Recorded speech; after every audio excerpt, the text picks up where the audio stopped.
अब नेक्स्ट है कि जाति व्यवस्था में आधुनिक परिवर्तन, यानी कि recent changes in caste system.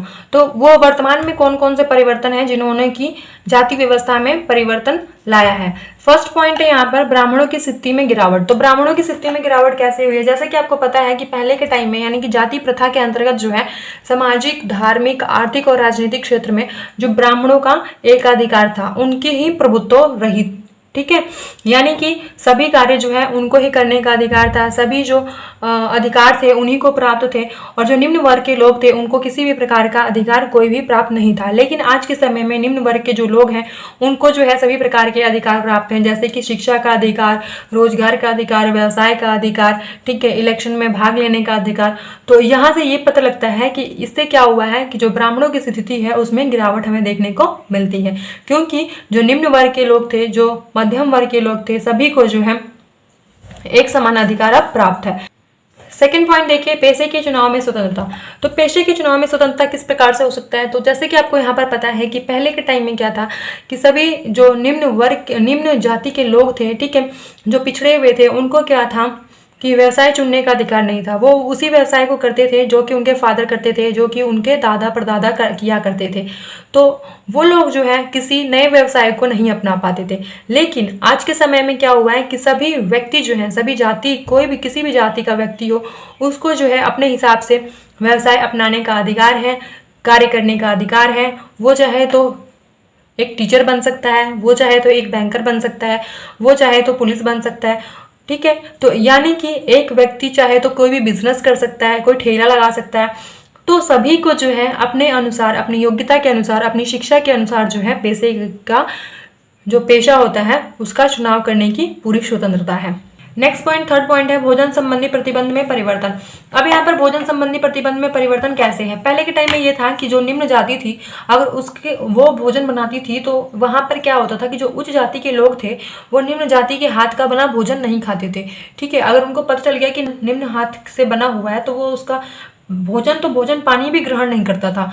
लेकिन आज के टाइम में क्या है, हम बाहर खाने जाते हैं, ठीक है, हमें नहीं पता होता कि शेफ कौन है, किसने बनाया है, हम क्या उससे पूछने जाते हैं कि आपकी जाति क्या है, तब हम भोजन खाएंगे। तो यहाँ पर यही परिवर्तन हुआ है कि भोजन संबंधी कोई प्रतिबंध नहीं है। आज के टाइम में कोई भी व्यक्ति जो है किसी भी व्यक्ति के हाथ का बना भोजन खा लेता है और पूछने नहीं जाता वो कि आप किस जाति के हो, आपने कब से भोजन बनाया है, कुछ नहीं, है ना। तो इसलिए जो है भोजन पर कोई प्रतिबंध नहीं है और सभी व्यक्ति जो है अपनी इच्छा के अनुसार, अपने मन के अनुसार भोजन को ग्रहण कर सकते हैं। नेक्स्ट पॉइंट है जन्म के महत्व में कमी।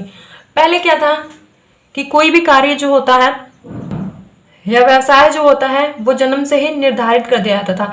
जैसे कि अगर निम्न जाति में व्यक्ति जन्म लेता है तो उसके व्यवसाय निर्धारित थे कि उसने वही व्यवसाय करना है जो कि उसके पूर्वज कर रहे हैं। लेकिन आज के समय में क्या है, आज के समय में जन्म का जो महत्व है उसमें कमी आई है और साथ में जो है गुण की, शिक्षा की, ये सारी चीजें जो है इनका महत्व बढ़ा है। क्योंकि आज के समय में जो है किसी भी व्यक्ति को उसके गुण के आधार पर, उसकी शिक्षा के आधार पर, उसकी योग्यता के आधार पर जो है किसी भी कार्य को सौंपा जाता है, ना कि उसकी जन्म के आधार पर। ठीक है, चाहे वो निम्न जाति का व्यक्ति हो या फिर उच्च जाति का व्यक्ति हो, अगर वो उसमें योग्यता है तो वो उसको जो है उसी योग्यता के अनुसार जो है कार्य को सौंपा जाता है। नेक्स्ट पॉइंट है, फिफ्थ पॉइंट, जातीय संस्करण में कमी। जाति प्रथा में विभिन्न जातियों का एक संस्करण पाया जाता है। प्रत्येक जाति जो है ये जानती है कि उस कौन कौन जाति जो है उससे ऊंचा है और कौन कौन सी जातियां जो है उससे नीची हैं। तो सभी जातियां इस संस्करण को स्वीकार करती हैं, किंतु वर्तमान में क्या हुआ है कि इस संस्करण में परिवर्तन आया है और निम्न जातियां जो है अपनी सामाजिक, आर्थिक, राजनीतिक अनेक प्रकार की जो स्थितियां हैं उसमें सुधार करके जाति संस्करण में ऊंचा उठने का प्रयास करती हैं।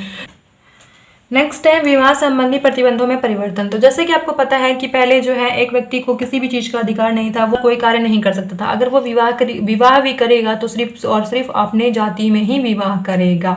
ठीक है, लेकिन आज के समय में ऐसा कुछ नहीं है। आज के समय में क्या हुआ है कि व्यक्ति जो है, एक व्यक्ति अपने इच्छा के अनुसार, ठीक है, अपनी इच्छा के अनुसार, अपने मन पसंद के अनुसार जो है किसी भी जाति में विवाह कर सकता है। ठीक है, बशर्ते कि दोनों तरफ से होना चाहिए, ना कि एक तरफ से। 7th पॉइंट है अस्पृश्य जातियों के अधिकारों में वृद्धि। तो जैसे कि अस्पृश्य जातियां थी, उनको किसी भी प्रकार का कोई भी अधिकार नहीं था, ना तो पढ़ने का अधिकार था, ना तो रोड पे चलने का अधिकार था, ना तो कुएं से पानी भरने का अधिकार। तो यहाँ पर क्या हुआ है, वर्तमान समय में क्या हुआ कि उनको जो है अनेक प्रकार के अधिकार मिले। अधिकार किस प्रकार से मिले कि उनको हर एक प्रकार का अधिकार दिया गया, उनको हर एक फैसिलिटी दी जाती है अब, जैसे कि शिक्षा का अधिकार, मनोरंजन का अधिकार, ठीक है, और व्यवसाय का अधिकार। तो सभी प्रकार के जो अधिकार हैं उनको आज प्राप्त हैं। 8 पॉइंट देखें, जातियों के बदलते हुए संबंध। तो यहाँ पर जो है जातियों के संबंध में किस प्रकार से बदले हैं। आज जो है जाति के आधार पर कोई व्यक्ति एक दूसरे के साथ भेदभाव नहीं करता कि तुम इस जाति के हो, तुम निम्न जाति के हो तो मैं तुमसे सेवा नहीं लूंगा, तुम उस जाति के हो तो मैं तुमसे सेवा लूंगा। तो इस प्रकार का कुछ नहीं है, ठीक है। जैसे कि आपके घर में टीवी, कूलर कुछ भी खराब होता है तो आपको नहीं पता होता कि वो व्यक्ति जिसको आप बुला रहे हो काम करने के लिए, ठीक करने के लिए, वो कौन सी जाति का व्यक्ति है। तो यहाँ पर जो है जातियों के संबंध भी हमें बदलते हुए मिले हैं। क्योंकि पहले के टाइम में क्या था, पहले के टाइम में ये था कि दो जातियां होती थी, उनके बीच संबंध कुछ इस प्रकार का पाया जाता था कि एक यहाँ पर जजमानी जो सिस्टम था वो चलता था कि एक व्यक्ति जो होता है, यानी कि एक जो जाति होती थी वो क्या करती थी, दूसरी जाति को जो है अपने व्यवसाय द्वारा सेवा करती थी, यानी कि दूसरी जाति की वो सेवा करती थी। तो ये था आपका जाति व्यवस्था में आधुनिक परिवर्तन, कौन कौन से परिवर्तन आए हैं। तो आई होप आपको ये पूरा टॉपिक जो है समझ में आया होगा। तो यहाँ पर आज खत्म होता है हमारा जाति व्यवस्था पूरा, ठीक है, कंप्लीट चैप्टर ये पूरा खत्म हो गया। अब नेक्स्ट हम पढ़ने वाले हैं वर्ग, ठीक है, क्लास। तो उसके लिए जो है हम नेक्स्ट वीडियो में मिलेंगे। तब तक के लिए चैनल को लाइक करिए, शेयर करिए और सब्सक्राइब करिए। Thank you so much.